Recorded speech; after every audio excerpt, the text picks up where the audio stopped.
ரொம்ப ஹெல்த்தியான பாவக்காய் பொரியல் எப்படி செய்கிறதுன்னு தாங்க பார்க்க போகிறோம். அதுக்கு 1/4 கிலோ அளவுக்கு பாவக்காய் எடுத்திருக்கீங்க. ஒரே பாவக்காயாக எடுத்திருக்கீங்க.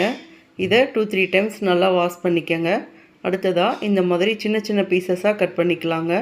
இப்போ ஒரு கடாயில் தேவையான அளவு எண்ணெய் சேர்த்துக்கங்க. அடுத்ததாக கடுகு உளுந்தம்பருப்பு சேர்த்துக்கலாங்க.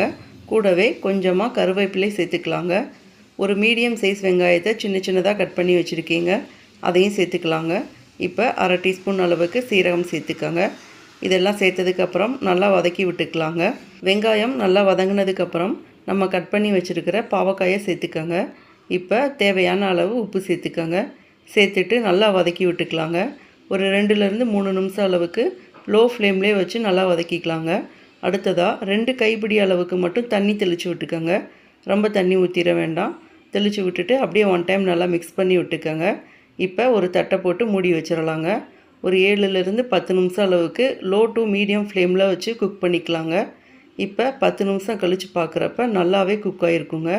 ஒரு பாவக்காயை எடுத்து சாப்பிட்டு பார்த்தீங்கன்னா நல்லா சாஃப்டாக இருக்குங்க. இந்த ஸ்டேஜில் உங்கள் காரத்துக்கு ஏற்ற மாதிரி 1/2 டீஸ்பூனில் இருந்து 3/4 டீஸ்பூன் அளவுக்கு மிளகாய்த்தூள் சேர்த்துக்கோங்க. சேர்த்துட்டு நல்லா வதக்கி விட்டுக்கோங்க.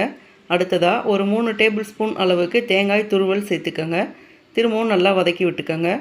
இப்போ பார்த்தீங்கன்னா நல்லா சுருளை வதக்குனதுக்கப்புறம் பாவக்காய் சூப்பராக ரெடி ஆகிருக்குங்க. அவ்வளோதாங்க, பாவக்காய் பொரியல் ரொம்ப சூப்பராக டேஸ்ட்டாக ரெடி ஆயிடுச்சுங்க. வாரத்துக்கு 2 தடவை பாவக்காயை நம்ம எடுத்துக்கிட்டோம்னா ரொம்ப நல்லதுங்க. பாவக்காயோட பெனிஃபிட்ஸ் நிறைய இருக்குங்க. அதை நான் சொல்லணும்னா உங்களுக்கு இந்த வீடியோ ரொம்ப லென்த் ஆயிருங்க. ஆல்ரெடி நான் பாவக்காய் நன்மைகள் அப்படின்ற வீடியோ அப்லோட் பண்ணியிருக்கேன். டிஸ்கிரிப்ஷனில் கொடுத்துருக்கேன். வேணுன்றவங்க செக் பண்ணி பார்த்துக்கோங்க. இதே மாதிரி நிறைய ஹெல்த்தியான ரெசிபீஸ்க்கு நம்ம சேனலை மறக்காமல் சப்ஸ்கிரைப் பண்ணிக்கோங்க. தேங்க்யூ. ரொம்ப ஹெல்த்தியான பாகற்காய் ஜூஸ் எப்படி செய்கிறதுன்னு தாங்க பார்க்க போகிறோம். அதுக்கு மீடியம் சைஸில் ஒரு பாகற்காய் எடுத்துக்கோங்க. சின்ன சைஸில் இருந்துச்சுன்னா 2 பாகற்காயாக எடுத்துக்கோங்க. இப்போ மேல் பகுதியிலையும் கீழ்ப்பகுதியிலையும் கட் பண்ணி எடுத்துடலாங்க. அதுக்கப்புறம் பாகற்காயை கட் பண்ணிக்கலாங்க.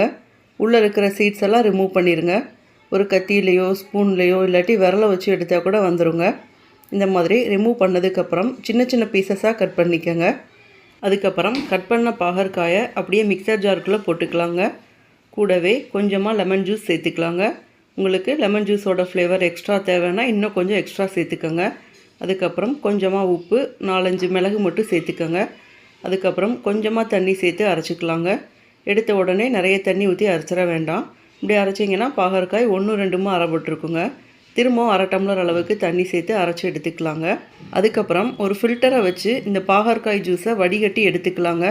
இந்த ஜூஸ் பார்த்திங்கன்னா ரத்த சர்க்கரை அளவை குறைக்கிறதுக்கு ரொம்ப ஹெல்ப்பாக இருக்குங்க. அது மட்டும் இல்லைங்க, வெயிட் லாஸ் பண்ணுறவங்க கண்டிப்பாக இந்த ஜூஸ் எடுத்துக்கலாங்க. அவங்களுக்கும் ரொம்ப ஹெல்ப்பாக இருக்கும். அதுக்கப்புறம் இந்த ஜூஸ் பார்த்திங்கன்னா நம்ம உடம்புல இருக்கிற ரத்தத்தை சுத்தப்படுத்துதுங்க. இந்த ஜூஸ் எப்படி குடிக்கணும்னு பார்த்திங்கன்னா வாரத்துக்கு 2-3 தடவை தாங்க குடிக்கணும். அதுவும் வெறும் வயிற்றில் 30 மில்லியில் இருந்து 50 மில்லி வரைக்கும் தாங்க எடுத்துக்கணும். இதே மாதிரி நிறைய ஹெல்த்தியான ரெசிபீஸ்க்கு நம்ம சேனலை மறக்காமல் சப்ஸ்கிரைப் பண்ணிக்கோங்க. தேங்க்யூ.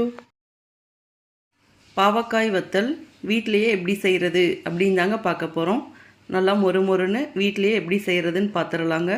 அதுக்கு நான் 2 பாவக்காய் பெருசாக எடுத்திருக்கீங்க. இது 300 கிராம் இருக்குங்க. நீங்கள் சின்ன பாவக்காயை கூட எடுத்துக்கலாங்க. இப்போ பாவக்காயோட நுனிப்பகுதியை மட்டும் கட் பண்ணிடலாங்க. அதை ரிமூவ் பண்ணிவிட்டு வட்டமாக கட் பண்ணிக்கலாங்க. ஒரு 1/4 இன்ச் இருக்கிற அளவுக்கு கட் பண்ணிக்கோங்க. ஒரு கடாயில் பாவக்காய் முங்குற அளவுக்கு தண்ணி சேர்த்துக்கோங்க. தண்ணி சூடானதுக்கப்புறம் நம்ம கட் பண்ணி வச்ச பாவக்காயை சேர்த்துக்கலாங்க. கூடவே பாவக்காய்க்கு தேவையான உப்பு சேர்த்துக்கோங்க. கொஞ்சமாக மஞ்சள் தூள் சேர்த்துக்கோங்க. சேர்த்துட்டு நல்லா மிக்ஸ் பண்ணி விட்டுக்கலாங்க.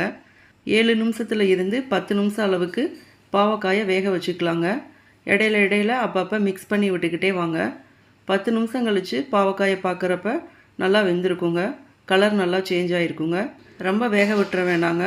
வேக விட்டால் குழஞ்சி போயிருங்க. ஒரு பாவக்காயை எடுத்து லைட்டாக கிள்ளி பார்த்தீங்கன்னா கிள்றதுக்கு வரணுங்க. இந்த ஸ்டேஜ் கரெக்டாக இருக்குங்க. பாவக்காயை மட்டும் வடிகட்டி தட்டில் மாற்றிக்கலாங்க.